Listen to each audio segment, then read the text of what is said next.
Hello, Resurrection. It's May 18, and we are pushing toward the end. You can tell that my desk again is about elbow deep, and I have stuff uh, stacked on every chair in my office. Boy, that's hard to do to get your finger to point to things behind you. Um, which is just just one of the indicators that we're in one of those push times of the year. We're pushing toward the end of the program year. The bishop will be here this Sunday for confirmation.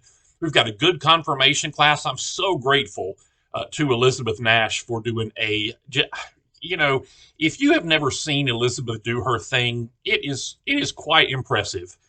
She was just put on this earth to be an educator and a former. I know that's probably not the right word, but to be involved in the formation of young Christians, and she has done such a beautiful job with that. I'm so grateful. Those kids are ready for confirmation, and considering that they're our kids, and particularly one of them is mine, I'm just terribly grateful to her for doing that.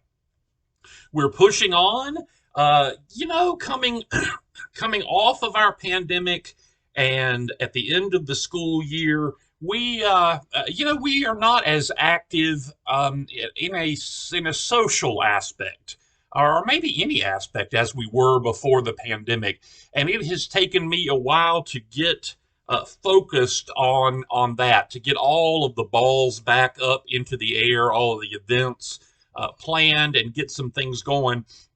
But the staff yesterday in our staff meeting, they were pretty clear that they're ready to go, and they're ready for me to go too. And it gave me I had a wonderful day yesterday, being able to sit around and dream and plan again. So as we're coming to the summer, rather than slowing down in the summer, we're probably going to look at ramping some things up this summer, which we always kind of try to do, but we've been unable to do that in the last 2 years because of the pandemic. So last week I shared with you about a little book. It's a light-ish little book that I'm reading right now, the Eight Virtues of Rapidly Growing Churches, written by a couple of Methodist pastors in very large churches, and some of the things they have to say don't apply to us as much, and some of the things that they have to say apply to us beautifully. Last week we talked about that first virtue that they name. They talk about growing churches believe in miracles and act accordingly, and boy, I couldn't agree more. This week I want to talk about two of the virtues. I want to kind of combine them together. And one of them is the one they list as virtue number two, and they say that rapidly growing churches integrate new people quickly. I would give us a D minus on that at Resurrect. If just being perfectly honest, it is. I think it is a. I think it is an probably because of the size we are. It is sometimes difficult for new people to get in, and we've got to fix that. We've got to fix that right away. And virtue number six is that rapidly growing churches work in teams. And I think the two things can probably work together to solve one big problem, and that problem being that people sometimes have a hard time getting in. There are so many opportunities at Resurrection, from all of the guilds to buildings and grounds committee to hospitality to planning events to working in all of Deacon Susie's different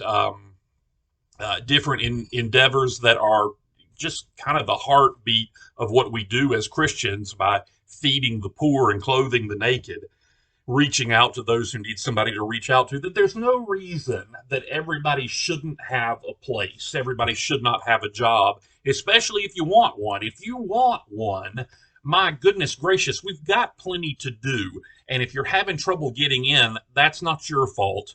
That's the fault of the body. And we just need to be aware of that because it's easily fixed.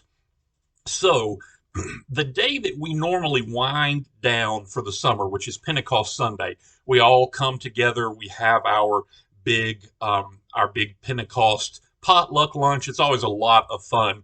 This year, I want to do something a little different, and we're not going to have a program because I feel very strongly that Pentecost should be just the family picnic, right? We should get together for the big potluck, and we should just have as we would say in Louisiana, a large time spending having lunch together. It's always a lot of fun. But this year, I'm going to put around on the walls. We're going to have sign up sheets and descriptions and things like that of a bazillion different opportunities that you will have at Resurrection, and I want you to sign your name onto the things that float your boat. If you want to be involved in planning hospitality events, put your name on that, and then we're going to in the office we are going to be sure that we follow through on that. We take every single list, we update every single list. We're going to form email groups for all of these lists. If there's not somebody in charge already, we will make sure that somebody is in charge. If there's somebody in charge already, we will make sure that they are in touch with you. And we're going to set up teams to do this. So I say all the time that I think the alt now this is I'm not saying that anybody else is doing it badly, but the Altar Guild and the Flower Guild too, my concept of team ministry, I think those two groups do about as well as anybody does it. If you want to be on the Flower Guild or if you want to be on the Altar Guild, you go to the people in charge of that and you say, hey, I want to come in. And they say, praise the Lord. Immediately, they put you on a team, they put you on the road, and they make sure that you're with people who can train you to do it. Or if you already know what you're doing, they'll put you on a team where you can train others to do it. And bang, you're in. And I love how that works. And I would like for everybody to every group that we have to be working that way as a team. Nobody is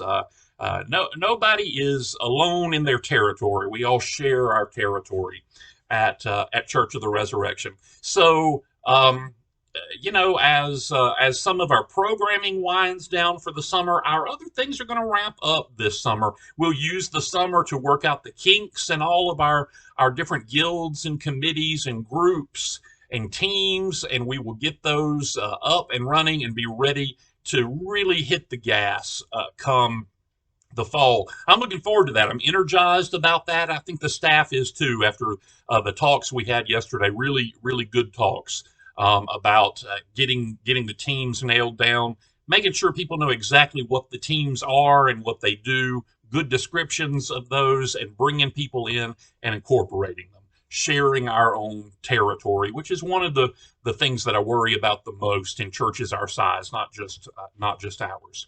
So I look forward to that on Pentecost. Now, Pentecost is not this Sunday. This Sunday, the bishop will be with us, and he normally is on Pentecost, but not this year. So this Sunday will be confirmation.